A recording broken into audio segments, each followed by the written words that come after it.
Dans Solo Leveling, le raid de l'île de Jeju vient enfin de prendre fin. L'association des chasseurs organise des funérailles. Des centaines de chasseurs tombés au combat. Mais dans la foule, tous ne parlent que d'un seul nom, Jin-Woo. Sur Internet, le débat explose, certains le glorifient, d'autres le critiquent. S'il était venu dès le début, il aurait pu sauver des vies. Les commentaires et les s'enflamment. Après la cérémonie, Jin-Woo rencontre Go Gun-hee, le président de l'association des chasseurs. « Je compte créer ma propre guilde. » Gun-hee sourit. « Bonne idée, tu auras tout notre soutien. » Mais son regard devient plus grave. « Dis-moi Jin-Woo, as-tu placé des barrières sur l'île de Jeju ?» Il parle d'un phénomène étrange, survenu après le raid. Jin-Woo fronce les sourcils. « Non, aucune barrière. Je n'y suis pour rien. » Gun-hee hoche lentement la tête, sans insister. Alors que Jin-Woo s'apprête à partir, un homme l'interpelle. « Monsieur Jin-Woo ?» Il se retourne, un étranger avance, costume sombre, accent américain, Adam White, bureau de contrôle des chasseurs des États-Unis. « J'ai une information cruciale à vous transmettre. » Jin-Woo hésite, il ne répond pas, mais Adam insiste, cela concerne le booster. Le mot le fige. Booster, un éveillé, capable d'améliorer les capacités d'un autre. Intrigué, Jin-Woo accepte, il suit Adam jusqu'au bureau des chasseurs américains. Là-bas, un diplomate lui tend un dossier. « Monsieur Jin-Woo, les États-Unis aimeraient vous offrir la citoyenneté. » Il répond sans hésiter, « Je ne suis pas venu pour ça. Je veux juste des informations sur le booster. » Le silence retombe, puis une silhouette féminine entre dans la pièce. Élégante, mystérieuse. Son regard croise celui de Jin-Woo. Michael Connor présente à Jin-Woo Madame Norma Sellner.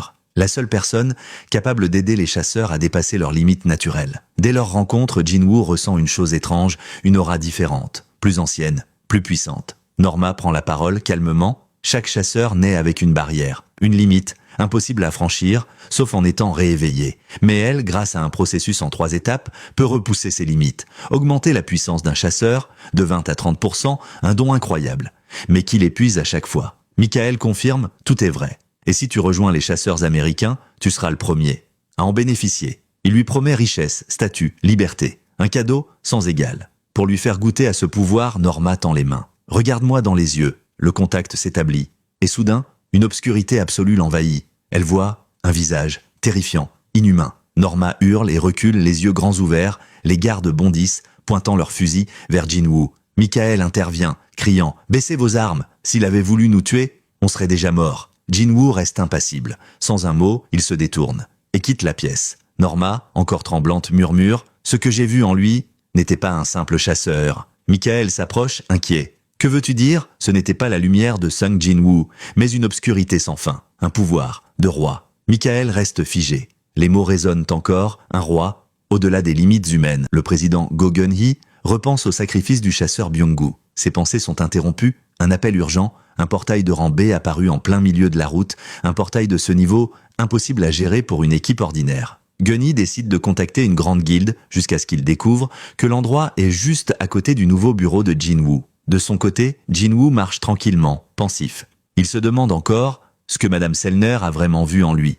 Mais soudain, il remarque un trafic anormal. Le téléphone sonne, c'est le président Gun-hee. Un portail de rang B vient d'apparaître. « Tu peux t'en charger ?» Jin-Woo sourit légèrement. « Ai-je l'autorisation ?» Gun-hee répond « Tu l'as ?» Et elle vient directement de moi. Les chaînes d'infos explosent, portail de rang B, apparition soudaine, zone bouclée. Un agent s'énerve. « Et vous là-bas, on a dit zone interdite ?» Il s'interrompt. Ses yeux s'écarquillent. C'est Sung Jin-Woo. Mais l'agent reprend son sérieux. « Même pour un rang S, monsieur, vous ne pouvez pas entrer sans équipe complète. » Jin-Woo le fixe, impassible. Il tend le combiné. L'agent nerveux. « Qui est à l'autre bout ? Quelqu'un que tu ne peux pas ignorer. » Le visage de l'agent se fige. Pendant ce temps, Jin-Woo avance calmement et franchit le portail. L'agent, frustré, grommelle « J'espère qu'il trébuche là-dedans. » Mais à cet instant précis, la couleur du portail vire au rouge. Son regard se fige. « C'est pas vrai. J'ai souhaité ça ?» À l'intérieur, Jin-Woo reste calme. Ses yeux scrutent les ténèbres. « Un portail rouge, hein, parfait. On va s'amuser. » La voix de sa mère résonne. « Mon fils, on ne peut rien contre l'éveil. Mais souviens-toi,